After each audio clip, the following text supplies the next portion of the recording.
If you could have one character trait that you wanted that could guarantee you achieve more in life and love the life that you create in the process, what would that be?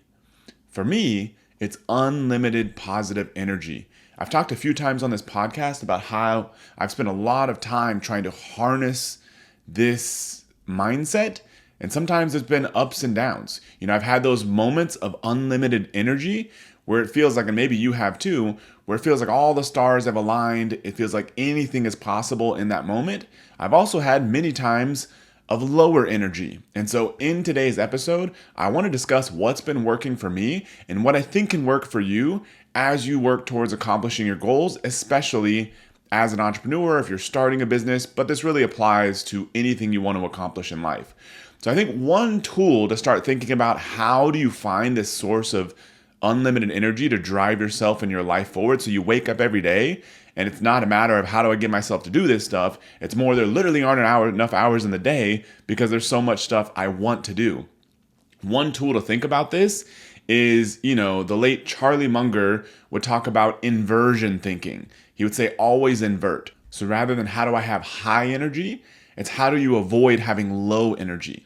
So if you wanted to guarantee, and he gave a talk like this one time, how do you guarantee misery and failure in life? Kind of went through all these things to basically avoid. And so I want to do the same thing here. How could you guarantee that you have low energy in life? Because these are going to be the things that if you just avoid these, you're more than likely going to have the level of energy that you want that'll help you accomplish 10 times more. So if you wanted to have low energy, maybe at first you would find that go down the wrong path. Do something that you're terrible at, that you're no good, and you're almost guaranteed to fail at. I forced myself to do a lot of things that I've been terrible at. And there's a part early on when you're learning and you're developing, you're trying to build skills. Like that's all totally fine. But if you've been beating your head against the wall to try to do something that you're probably just not as good at as other people, like for me, one of those things I think is, kind of finance and accounting. Like I'm pretty good, but there are people that are way better. And doesn't matter how hard I work, for whatever reason, maybe early nurturing, maybe just personal interests, they're going to be better most likely. I would really have to work hard, but I would just make myself miserable. And so I believe in the growth mindset that you can get better at just about everything, but I also believe that some things are going to be easier, more natural, and just as valuable. And so why not lean into those things? And so if you want to have lower energy, if you constantly keep trying to do stuff that you're either not that good at for whatever reason, you have no interest in, but you feel like you should be good at, that's going to cause low energy. Another big one is moving too slow. And so I find a lot of times when people are just kind of treading water, life is kind of going very slow. They're pursuing very boring goals. Like that is almost, even the way I'm talking, is going to create low energy and no excitement in your life. That, for me, drives me nuts. When I feel like things are moving too slow, I feel like I'm going crazy. I feel like I'm focusing on all the wrong things. I feel like I'm kind of having these existential questions that have no answers. And so moving too slow, I believe, is a big source of low energy. However, another one I think is moving too fast without taking some time to reflect. You could be so busy climbing the ladder and forget to realize that it's on the wrong wall. And so I believe the counterbalancing force to moving extremely fast, which I think is better if you want to produce results, if you want to be happier, if you want to have more fun in life, especially grow businesses, I think moving fast is a good thing. However, I believe you should take some time to reflect. I've started using literally appointments in my calendar that from Keith Cunningham's book, I'm looking at over here, Keith Cunningham's book, The Road Less Stupid, really talks about taking thinking time. And it's basically an hour block. And it feels crazy to do it because it's almost like meditating. You're like, oh my God, meditating for 5 minutes, 10 minutes, 20 minutes. It's like how many 5, 10, 20 minutes throughout the day do we just completely waste? Searching at something online, having a conversation that could be 10 minutes, instead we make it 40 minutes because we're just kind of messing around. We waste 5, 10, 20 minutes all the time. But then when we sit down to meditate and do nothing for that time period, it feels super long. The same thing with this thinking time approach. You're like, okay, I use an hour for all kinds of different things throughout the day. But when I put it in my calendar that, you can do it anywhere you want. I've been going to a coffee shop. I have some noise canceling headphones. I sit down and I literally follow his process. And so I have a prompt, a question that I want to think about. And then I'll literally think about that for 45 minutes. And the last 15 minutes is kind of gathering my thoughts and any action items. But that hour feels very powerful. It's almost like meditative where you're taking this 1 hour block, but it feels like the effect of having 5, 6, 7 hours. And so I believe that's the counterbalancing force to be able to move fast. I think the goal is to move as fast as possible, but have time to reflect. Even somebody like Warren Buffett, who you think is like moves like a turtle, that guy, when he's on top of a business deal, he'll literally do a $4 billion business deal in a weekend. He moves faster than anybody, but he also takes a lot of time to think and reflect. So I believe that's the way to go. Move as fast as possible, but have some time to reflect. Also, subconscious sabotage. I believe this is a big one for a lot of people in a lot of areas of life. The reason you may have low energy, low enthusiasm is because your subconscious is eating you alive. This has happened to me in the past when I'd be doing things and I'd be like, no, that's okay, it's okay. But in the back of my head, I'm like really not living up to my ethical standards.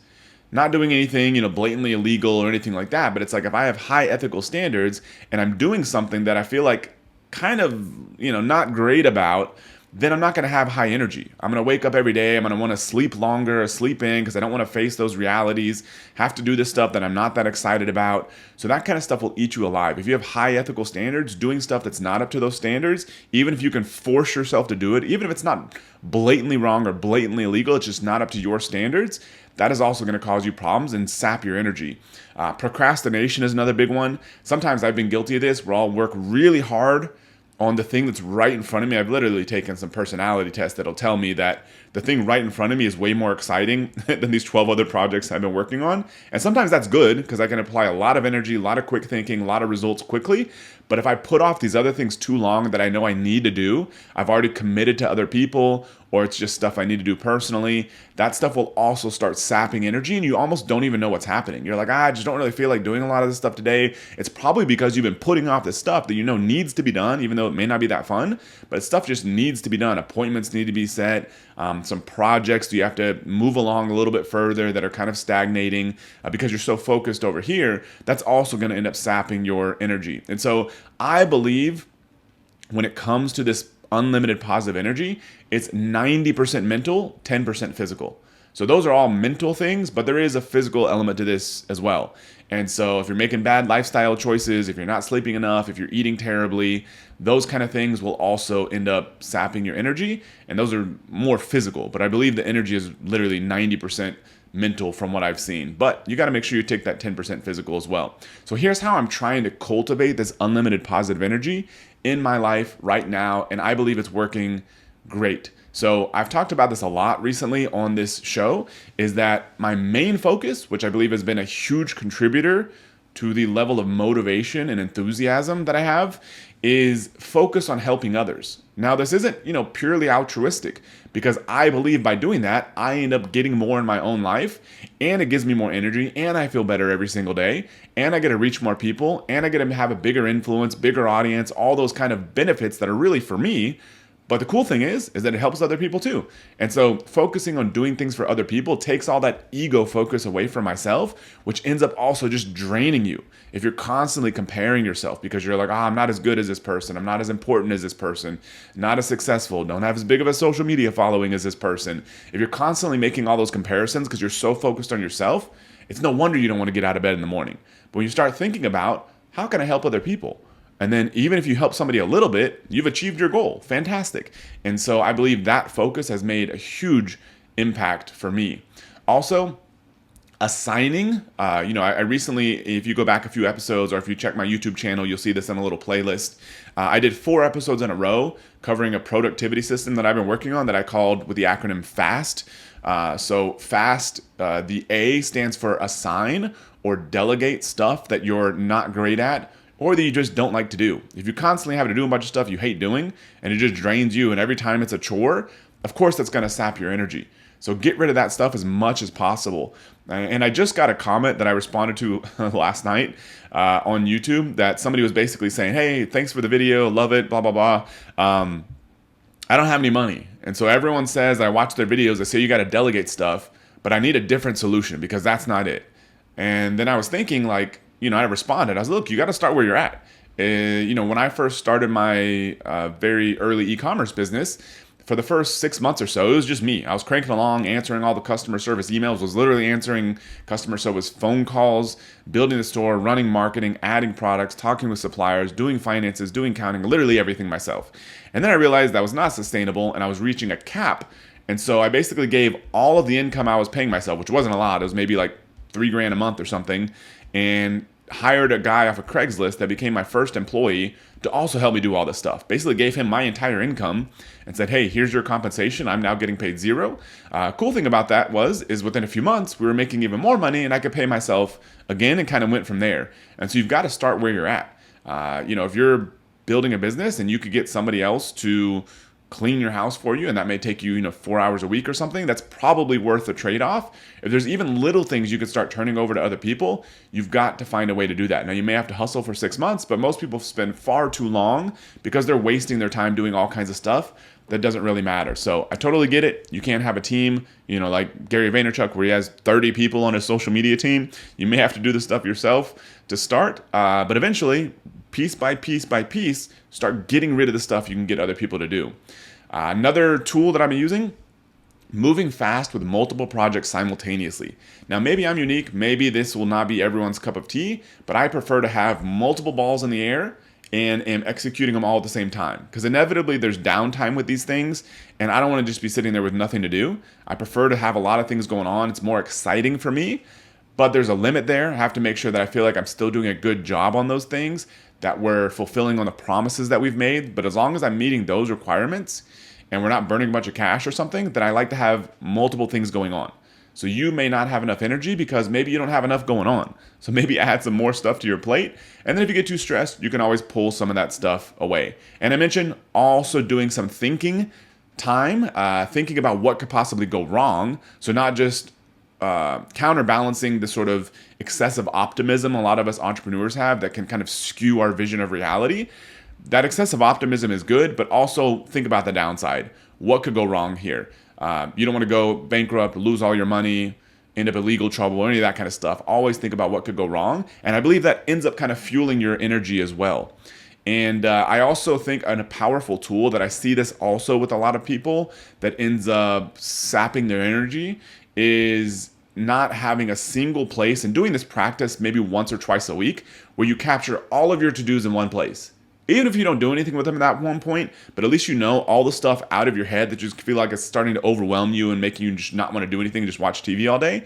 If you put all of that stuff in one place, then do that once or twice a week, clears it out of there. You can see it all in front of you. Then you can decide, okay, what's actually most important here and needs to be done now, or maybe not at all. Or maybe this stuff isn't that big of a deal, or maybe I need to put some attention here so that I can get back to doing what I really like to do.